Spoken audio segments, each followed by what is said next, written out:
Hi, Sandra Wilson here, clinical hypnotherapist.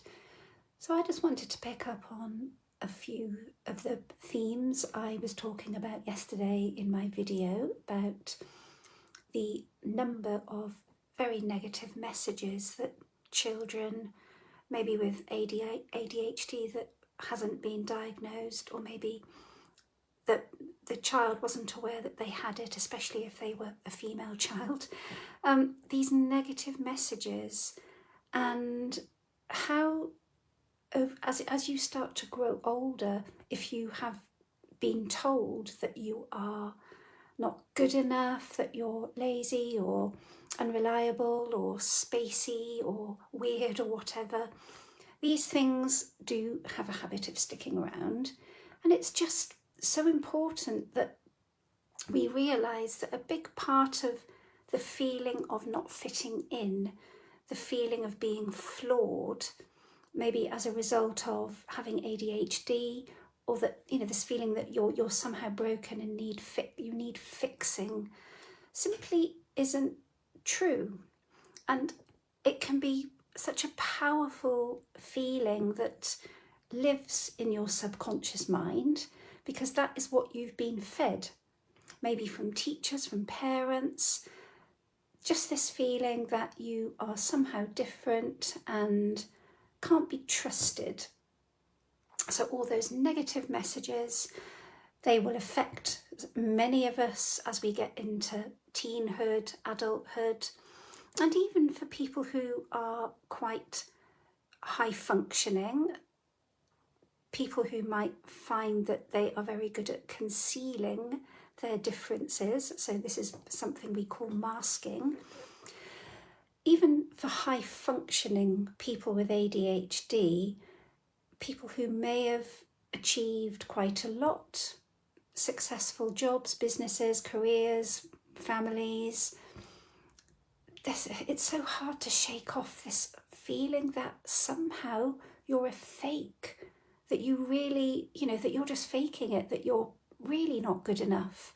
And that can lead to a condition that I know very well called imposter syndrome, which is simply the feeling that no matter what you achieve, you don't deserve it. And you just need to keep reminding yourself that actually you are good enough, that you are enough.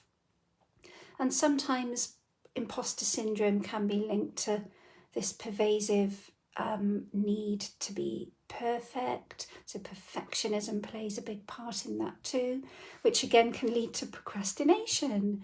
So you put things off not because you're lazy or incapable or even overwhelmed. It's just that you have this subconscious drive for everything to be perfect. And that sometimes can put so much fear into us that we just end up not doing anything at all. And again, whether you have ADHD or you suspect you have it, it's the beliefs. It's these really deep-rooted, unhelpful beliefs that you have, or maybe you aren't even aware that you always have, that you simply need fixing, that you don't measure up and you're not good enough, regardless of what you achieve, how successful you are. And it really can just lead to so much anxiety. This feeling that you're flawed and broken, but you're not. So if this resonated with you, do let me know what you think.